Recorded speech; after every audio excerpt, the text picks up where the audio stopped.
Quanto mais as pessoas, isso é um dado de diagnóstico também, quanto mais as pessoas se sentem ouvidas na empresa onde elas trabalham, mais elas ouvem e retêm informações que a empresa entrega para elas.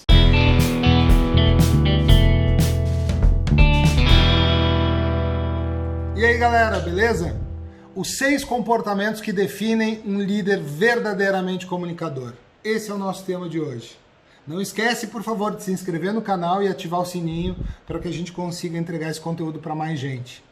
E aí hoje eu quero falar com você, gestor de recursos humanos, gestor de pessoas, de qualquer área, você que tem uma equipe de trabalho ou que é responsável por formar os gestores que lideram essas equipes. Fique atento para esse ponto, para esse conteúdo, ele é muito importante para que a gente consiga realmente mudar a comunicação nas empresas, que hoje ela está sustentada sobre 2 pilares fundamentais. O primeiro, a utilização de tecnologias sociais para a comunicação, eu já falei sobre isso em outros encontros aqui, mas sem dúvida alguma, o segundo pilar, e provavelmente o mais forte, é líder comunicador. É ter profissionais à frente das equipes que sejam de fato excelentes comunicadores. Vale então para quem faz a gestão de uma equipe, para quem é um líder e quer se tornar um comunicador também, ou quer amplificar, quer melhorar o seu papel de gestão sendo um melhor comunicador, mas vale também para os formadores, para os responsáveis por treinamento e desenvolvimento, para as pessoas que precisam, que veem na sua empresa uma dificuldade grande dos gestores se comprometerem, se engajarem e realmente fazerem uma comunicação mais efetiva. Se a sua empresa tem esse problema, o caminho, ou pelo menos um dos caminhos, é desenvolver esse gestor para a sua comunicabilidade, desenvolver a competência de comunicabilidade do líder. Esta competência, tenho certeza que vocês estão familiarizados com o conceito, é baseado naquele complexo de Chá, o complexo de competências, o saber ser, o saber fazer e o saber agir, que essencialmente são as nossas forças, nossos conhecimentos, o saber, as nossas habilidades, o saber fazer, e as nossas atitudes, o saber agir. Isso se verifica em diferentes comportamentos, que para o líder comunicador são 6. O primeiro deles, e aquele que é o mais difícil de ser executado, porque nesses diagnósticos de comunicação, como eu já citei aqui, que já foram muitos, mais de 60, eu identifiquei isso nas empresas, as principais dificuldades, porque nós medimos a comunicabilidade do líder. E hoje aquele que é mais precário é a escuta. A capacidade desse gestor em saber ouvir atentamente e transformar esta escuta em influência. Então, um comportamento que define o líder comunicador, essencialmente, é o saber ouvir, e ele é a base de tudo. E nas formações que eu faço de gestores, eu tive a oportunidade de executar perto de 800 turmas de desenvolvimento de líderes. Semana passada ainda, eu fiz o desenvolvimento de 70 profissionais de uma mesma empresa, vou desenvolver mais 30 na próxima, então vou somar 100 a esta conta aí, que já passa de 8.000 líderes comunicadores treinados, conteúdo que segue como base principal meu segundo livro, Não Existe Gestão Sem Comunicação. E nessas mensurações e nesse entendimento, eu sempre começo os treinamentos do programa Líder Comunicador com um exercício chamado Saber Ouvir, porque ele é uma base fundamental para todos os outros. Precisamos ajudar os nossos gestores a treinarem o músculo do ouvido para que eles consigam realmente operar uma escuta mais efetiva com a sua equipe. E aí, olha que dado curioso. Quanto mais as pessoas, isso é um dado de diagnóstico também, quanto mais as pessoas se sentem ouvidas na empresa onde elas trabalham, mais elas ouvem e retêm informações que a empresa entrega para elas. Pensa comigo, isso é igual aos nossos relacionamentos interpessoais. Minha filha adolescente vai ouvir muito mais o que eu tenho a dizer para ela se eu ouvi-la e aceitá-la. Minha esposa, idem. Meus pais, idem. Nas nossas relações pessoais, a gente armazena mais informação sobre as pessoas que são importantes para a gente. Por quê? Porque estabeleceram empatia, porque elas nos escutam também. Elas nos acolhem também. Escuta tem a ver com acolhida. Quem não é visto não é lembrado, quem não é ouvido também. Agora, se eu me sinto ouvido, se eu me sinto acolhido, eu também crio um espaço na minha cabeça para ouvir orientações desse gestor, para ouvir orientações dessa empresa e reter essa informação para que ela seja útil quando demandada. Próximo item, feedback.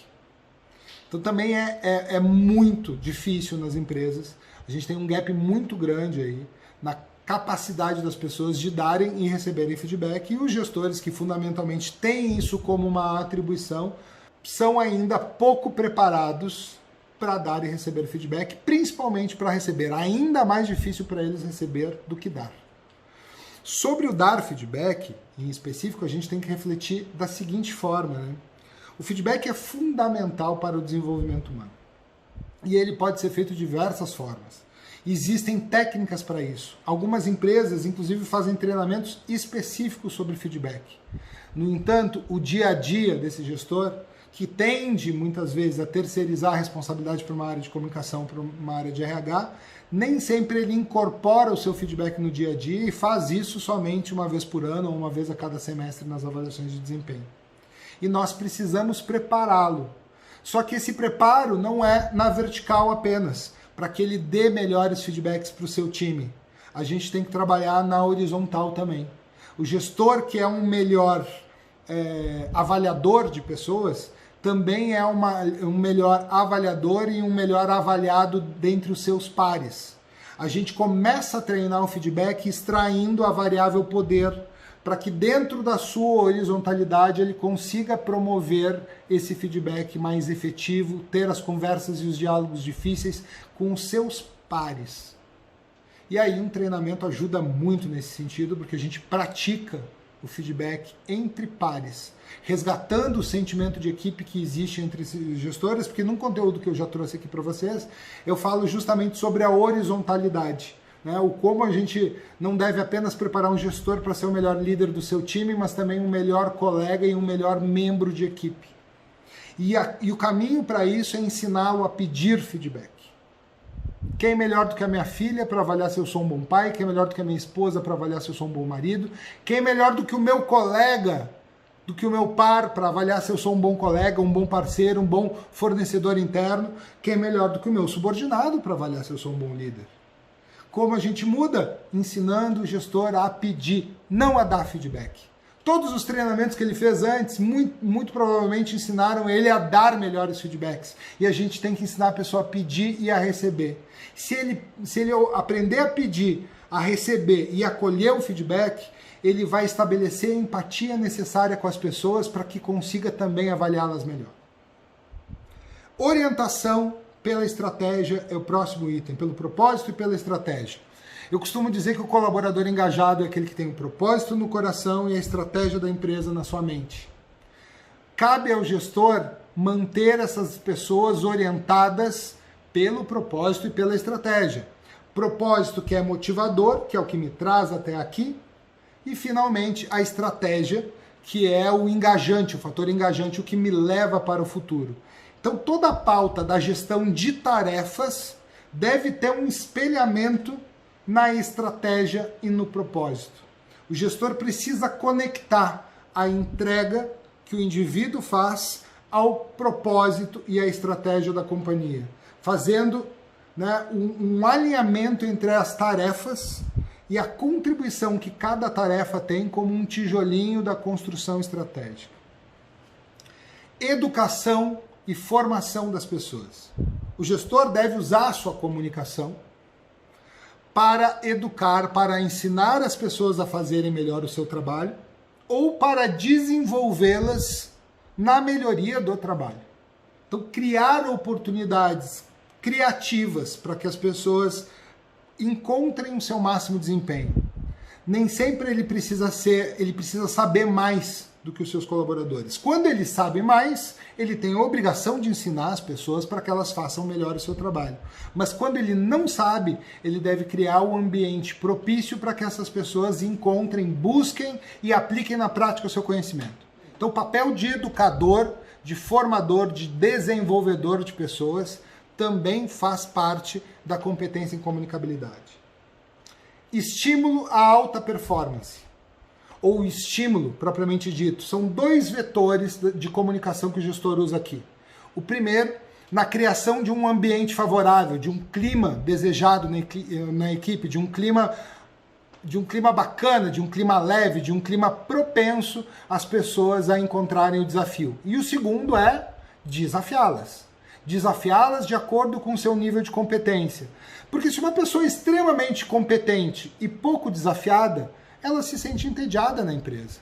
Ela se sente desengajada na empresa porque ela não está aproveitando o seu máximo potencial.